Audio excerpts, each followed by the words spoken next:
حیاتن طیبہ، جو کوئی اچھے عمل کرے چاہے مرد ہو چاہے وہ عورت ہو، شرط ہے کہ وہ ہو مومن، فَلَنُحْيِيَنَّهُ حَيَاتًا طَيِّبَةً، ہم اسے ستھری اور پاکیزہ زندگی عطا کر دیتے ہیں۔ حیات طیبہ،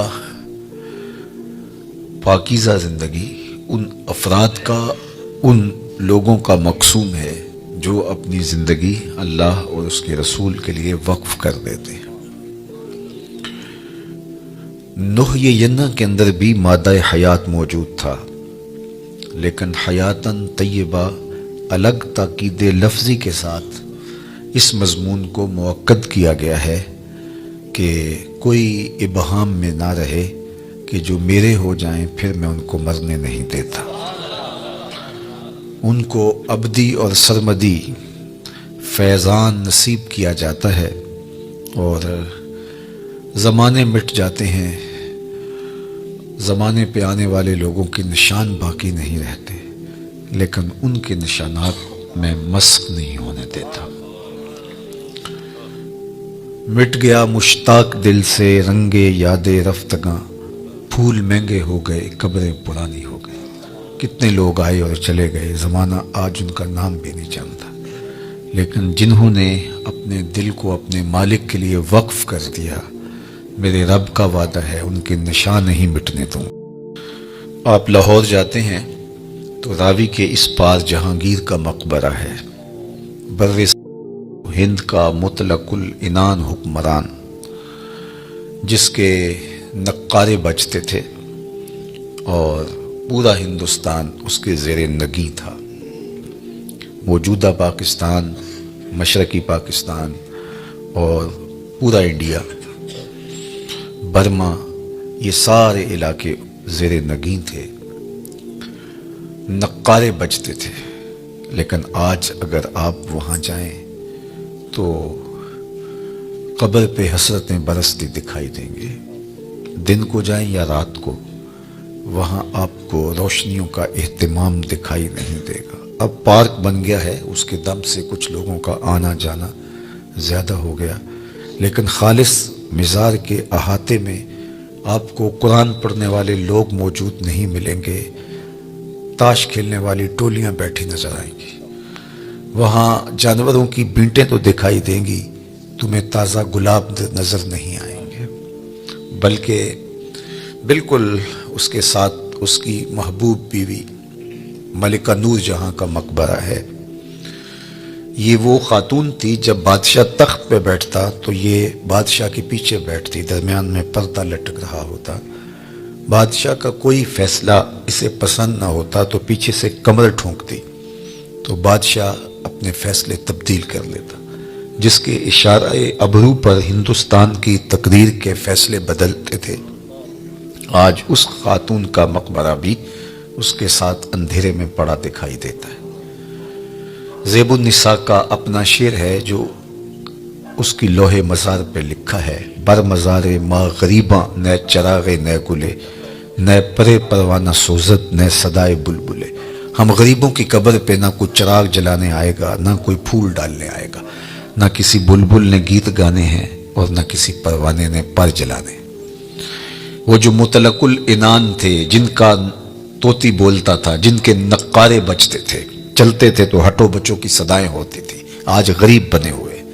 بر مزارے ما غریباں نہ چراغ نہ گلے۔ میں راوی کے اس پار کی کہانی آپ کو سنا رہا ہوں، اب راوی کا پل پار کر جائیں۔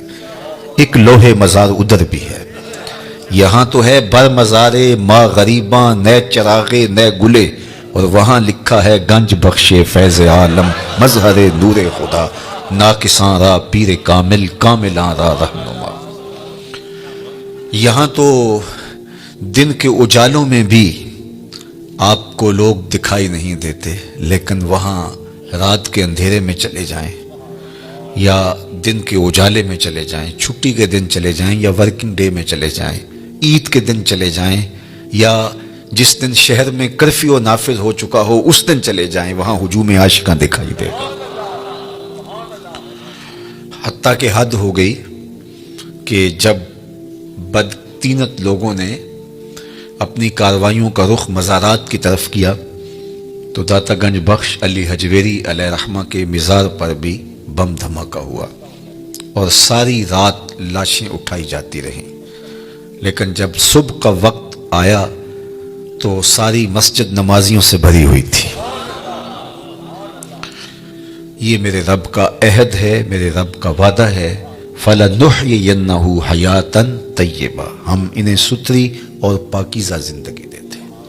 ایک تو ڈارون کا نظریہ ارتقاء ہے جو اس نے کہا اور مغرب نے اس کو ہاتھوں ہاتھ لیا کہ انسان بندروں کی مہذب شکل ہے۔ وہ کہتا ہے کہ یہ تہذیب پاتے گئے وقت کے ساتھ ساتھ اور آج موجودہ شکل میں ہے۔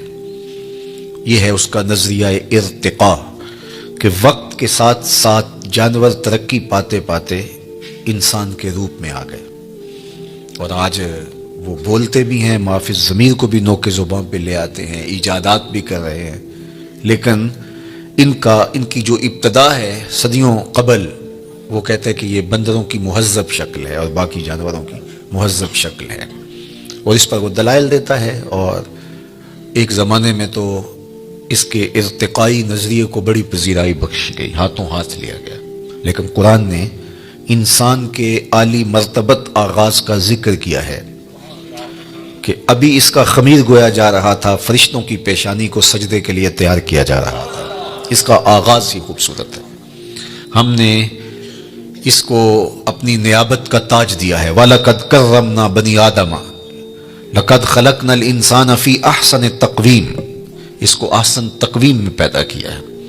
خیر، ایک تو ڈارون کا نظریہ ہے ارتقاء کا، لیکن ایک اقبال نے بھی نظریہ ارتقاء پیش کیا، وہ ڈارون کے نظریے سے ہٹ کے ہے۔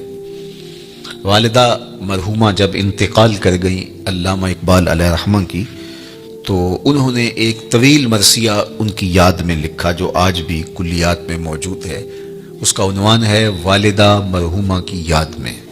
اس وقت وہ بیرون ملک تھے اور والدہ کی وفات کی خبر سنی تو بہت دکھی ہوئے، تو یہ طویل نظم ہے جو اقبال نے رقم کی۔ اقبال کی جو طویل چند نظمیں، ان میں سے ایک والدہ مرحومہ کی یاد میں، اس میں انہوں نے ماں کا ذکر کیا اور پھر کتنے دل گرفتہ انداز میں کہا، آہ وطن میں ہوگا اب کس کو میرا انتظار، آہ وطن میں ہوگا اب کس کو میرا انتظار، کون میرا خط نہ آنے سے رہے گا بے قرار، آرزو لے کر تیری خاک مرقد پہ آؤں گا، اب دعائے نیم شب میں کس کو میں یاد آؤں گا، کون پچھلے پہر اٹھ کے دعا کرے گا۔ ہر ایک سے کہنا پڑتا نا میرے لیے دعا کریں، استاد سے بھی، مرشد سے بھی، دوست سے بھی، حاجی معتمر جا رہے ہیں تو ان سے بھی کہنا پڑتا ہے جناب جا رہے ہو وہاں دعاؤں میں یاد رکھنا، لیکن کبھی ماں کو بھی کہنا پڑا ہے کہ اپنی دعاؤں میں یاد رکھنا، اور ماں کے جب ہاتھ اٹھ جائیں تو اللہ خالی نہیں موڑتا، اور یہ لازمی نہیں ہے کہ ماں رابعہ بصریہ ہو تو پھر ہی دعا قبول ہوتی ہے، اپلے تھاپتی ہوئی ماں گوبر سے بھرے ہوئے ہاتھ بھی اٹھا دے اللہ انہیں بھی خالی نہیں موڑتا۔ ماں جب بولتی ہے تو اس کے لہجے میں جبریل بولتا ہے، ماں جب مسکراتی ہے تو لگتا ہے جنت کی ساری کلیاں کھل اٹھی ہیں، اللہ نے اس کے لہجے میں وہ درد، وہ درک، وہ محبت، وہ پیار رکھ دیا ہے۔ اللہ اکبر، عالی نصب ہوٹلوں میں کھانا کھانے میں وہ سرور کہاں جو چولہے پر بیٹھ کے ماں کے ہاتھوں سے پکی ہوئی چپاتیاں کھانے میں ملتا ہے، عالی جناب، حضرت صاحب، کیا کیا القاب دیے جاتے ہیں، لیکن ان لفظوں میں وہ لطف کہاں جو ماں کی زبان سے اوئے ببلو اور اوئے مٹھو میں رکھا ہوا ہے۔ اللہ اکبر، اونچی مسندوں پر بیٹھنے ہوئے وہ مزہ کیا جو ماں کے قدموں میں بیٹھنے میں نصیب ہوتا ہے۔ تو اقبال نے وہ طویل نظم لکھی اور اس نظم کے اندر ہی اقبال نے نظریہ ارتقاء کو بیان کیا۔ یہ مضمون لمبا ہو جائے گا اگر میں اس کو تفصیل سے عرض کروں، تو اس میں اقبال نے جو ایک تو ڈارون کا نظریہ ہے ارتقاء کا کہ یہ مہذب شکل ہے بندروں کی اور دیگر جانوروں کی، لیکن اقبال نے جو نظریہ ارتقاء پیش کیا ہے وہ یہ ہے کہ ہر شے کی فطرت میں نمو کا جذبہ ہے، بڑھنے کا، آگے بڑھنے کا جذبہ ہے، اور وہ جذبہ ہی اس کی زندگی میں تحرک پیدا کیے رکھتا ہے۔ آگے بڑھنے کا جذبہ نہ ہو تو زندگی میں جمود طاری ہو جائے، کاروبار والے بھی آگے بڑھنا چاہتے ہیں، دین والے بھی آگے بڑھنا چاہتے ہیں، تو یہ انسانی زندگی کے اندر ایک جذبہ ہے نشو و نما کا، اور یہ ہر شے کے اندر اقبال کہتے ہیں۔ اور اس کی مثال وہ دیتے ہیں کہ ایک بیج کو آپ زمین کو پھاڑ کر اس کے اندر ڈالتے ہیں تو بیج اس حالت میں مطمئن نہیں رہتا. جب اس کو نمی اور حرارت ملتی ہے تو وہ زمین کا کلیجہ چیر کر کے ایک کونپل کی شکل میں باہر آتا ہے. تو وہ پہلی صورت سے بہتر صورت ہے اس کی. یہ نشو و نما کا جذبہ تھا جس نے اس کو زمین سے باہر آنے کے لیے مجبور کیا. پھر اس کے بعد اس پہ بھی مطمئن نہیں ہوتا. کونپل سے شاخ بنتی ہے, شاخ سے تنا بنتا ہے, پھر پتے نکلتے ہیں, اس پہ بھی اطمینان نہیں. پتوں پر پھر کلیاں آتی ہیں, اس پہ بھی اطمینان نہیں. کلیوں سے پھول بنتے ہیں, اس پہ بھی اطمینان نہیں. نشو و نما کا جذبہ آگے بڑھنے کا. پھولوں سے پھر پھل بنتے ہیں. یہ اس درخت کا نقطۂ کمال ہے.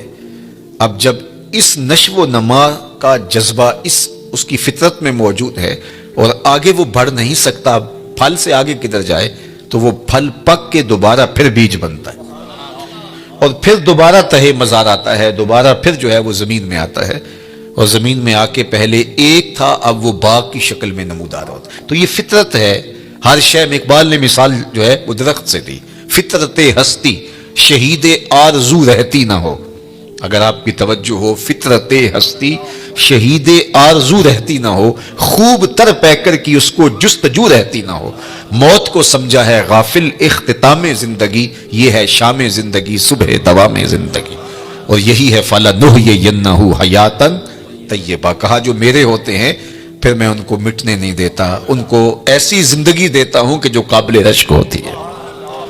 زمین پر چلنے والے بھی وہ اعزاز نہیں رکھتے جو قبروں کے اندر موجود رہنے والے اعزاز والے. اللہ اکبر. تو جو ان سے وابستہ ہو جائے, اللہ اس کے رسول سے وابستہ ہو جائے, ان کو پھر وہ مٹنے نہیں دیتا. ورنہ دنیا کے اوپر شہنشاہوں کے نام مٹ گئے. میں آپ سے پوچھوں, جس زمانے میں میرے حضور تشریف لائے تھے اس زمانے کے خاقان کا نام کیا تھا؟ تو شاید آپ معذرت کر لیں کہ ہمارا تاریخ کا مطالعہ تو ضرور ہے, لیکن اتنی گہرائی کہ ہم نام تک یاد رکھیں یہ نہیں ہم بتا سکتے. چلو میں پوچھتا ہوں, اس دور کے کیسر کا نام کیا تھا؟ اس دور کی سپر طاقت تھی. رومن امپائر اس دور کی سپر طاقت تھی اور اس کا حکمران. تو کہا کہ نہیں جناب, ہم اس دور کے کیسر کا نام نہیں جانتے, اس دور کے خاقان کا نام نہیں جانتے. چلو میں نے پوچھ لیا, اچھا اس دور کے کسرا کا نام کیا تھا؟ دوسری سپر طاقت کسرا ایران تھی, اس کے شہنشاہ کا نام کیا تھا؟ تو آپ نے اس پہ بھی معذرت خواہانہ رویہ اختیار کیا اور آپ کے چہرے بتا رہے ہیں کہ جناب ہم نہیں جانتے. جس دور میں میرے حضور آئے اس دور کی 2 سپر طاقتوں کے حکمرانوں کے نام میں اور آپ نہیں جانتے. بہت کم لوگ ہیں. کیسر روم کا نام, کسرا ایران کا نام, خاقان کا نام اور اس دور کے بڑے بڑے لوگوں کا نام. آپ نے کہا جناب ہم نہیں جانتے. اچھا میں نے پوچھا اس مجلس میں ڈھونڈ کے جو سب سے کم عمر کا بچہ تھا کہ میرے حضور کے مؤذن کا نام کیا تھا؟ تو اس نے سر اٹھا کے کہا بلال حبشی. تو یار سلطنت روم کے شہنشاہ کا نام تو زمانے کو یاد نہیں ہے, کیسر روم کا نام اور کسرا ایران کا نام تو زمانے کو یاد نہیں ہے, لیکن میرے حضور کے مؤذن کا نام آج بھی زمانے کو یاد ہے. اللہ اکبر. میں ساری دنیا تو نہیں گھوما لیکن آدھی کے قریب تو دنیا میں نے دیکھی ہے. جس ملک میں بھی گیا ہوں بلال حبشی کے نام کی مسجد ضرور دیکھی ہے. اقبال یہ کس کے عشق کا فیض عام ہے, اقبال کا لہجہ دیکھیے. اقبال یہ کس کے عشق کا فیض عام ہے, رومی فنا ہوا حبشی کو دوام ہے. کہ رومی شہنشاہ کا تو نام بھی زمانہ نہیں جانتا, لیکن بلال حبشی کا نام آج بھی دلوں کی تختیوں کے اوپر لکھا ہوا ہے. اللہ اکبر. ہمارے بزرگ فرماتے تھے کہ رنگ کالا تھا لیکن تھا قدموں والا, ہونٹ موٹے تھے, اللہ اکبر, ناک چپٹی تھی, لیکن نسبت رسول کی وجہ سے عزت کا وہ مقام ملا کہ آج بھی دل میں بلال حبشی کا نام آتے عشق جاگ اٹھتا ہے. وہ محبت, وہ پیار, وہ الفت اللہ جل شانہ نے حضور کے ساتھ ان کو جو نصیب کی تھی اور اس کا صلہ کہ آج بھی ان کا نام ذکر ہے. تو کہا جو میرے ہو جائیں پھر میں ان کو مرنے نہیں دیتا, ورنہ دنیا کے اوپر تو سارے مرنے کے لیے آئے ہیں. شہنشاہ, کج کلا, بادشاہ, شاعر, ادیب, فلسفی, دانشور, کہاں آج زمانہ انہیں جانتا تک نہیں ہے. لیکن وہ لوگ جنہوں نے اپنی زندگیاں اللہ اور اس کے رسول کے نام وقف کی. دولت انسان کو لافانی نہیں کرتی, اقتدار سے انسان کا نام باقی نہیں رہتا. بڑے اقتدار والے آئے اور زمانہ ان کو بھول گیا. ایک خاتون جو ہے وہ